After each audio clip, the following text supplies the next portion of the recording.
cemetery sounded to Hazel Severy more like a threat than a place of peace and final repose.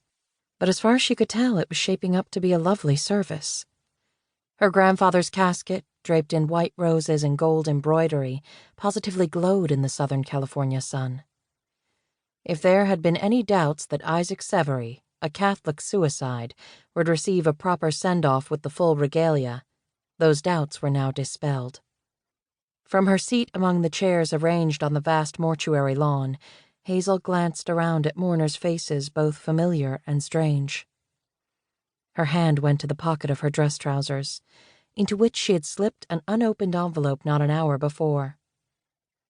It had arrived that morning inside an overnight FedEx packet, mailed from her store. Assuming it was a bill or some other piece of bad news, Hazel had groaned when she saw the package with her name sitting on her brother's breakfast table. But when she tore open the sleeve, she found a small blue envelope with a sticky note from her sole employee. "This came for you the day you left. Chet." It wasn't a bill or an eviction notice.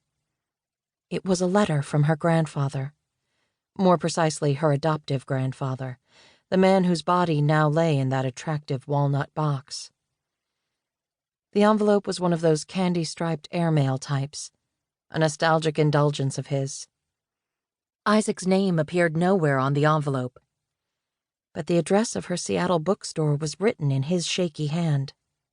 The postmark read October 16th. On October 17th, he would be dead. She stared at the winged paravent, at a stamp featuring a sunflower, and felt increasingly lightheaded. It was too much to take in, this unexpected missive from the dead, so she slipped it into her pocket unopened. In fact, she thought she might let the reading of it forever remain a future possibility. As long as the envelope was sealed, she would have one last communication waiting from Isaac. She had brought the letter with her to the funeral as an odd sort of comfort, but as she sat in the unusually blistering October sun, watching her grandfather's casket warp and buckle behind her own tears, she pushed a corner of the envelope deep under a fingernail, until it stung. The call had come a week ago. She had been pacing her Pioneer Square bookstore, hatching a desperate scheme to abandon her life, one that involved either disappearing into a country of exotic coordinates or landing in debtor's prison. She loved Seattle, and she loved her store. In a mostly unstable life, books had been the only reliable refuge she had known. But she now owed a figure so large she was certain there must be a corresponding digital ticker somewhere, climbing upward daily like the national debt. The bleat of her store phone had interrupted her thoughts. She picked up the receiver, mustering her usual bright greeting. "The Guttersnipe, can I help you find a book?" After a pause, the halting voice of her brother Gregory told her that their beloved Isaac had been found dead in his backyard. By his own hand. The housekeeper had chanced upon him that morning in his jacuzzi. A set of live Christmas lights coiled in the water with him, one of its bulbs crushed. Hazel couldn't have said how long the conversation lasted, or in her deep disbelief how many times she had made her brother repeat himself. She knew only that when she closed up her store immediately afterward, the sun had set, and she was exhausted from crying. But she wouldn't be going home. Having lost her apartment in Belltown weeks before, she was now living in the narrow space behind her shop.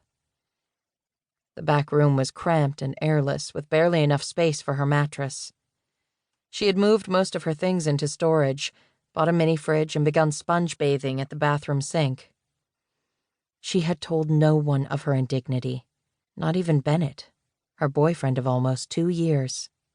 Every night she exited her shop for the benefit of whoever might be watching, maintaining the ritual of locking up and walking to the bus stop before doubling back to re-enter her store from the alley. Better confined to the back than spotted through the shop's windows at odd hours by her landlord. This wasn't the first time she had been homeless. She supposed it was in her DNA. And what is DNA, Isaac had once asked, but an invisible roadmap of how our lives will play out? If that were true, Isaac's own genetic GPS had sent him careening off course. To keep listening to this audiobook, I've left you a link in the description so you can do it, at no cost thanks to Audible's 30-day free trial.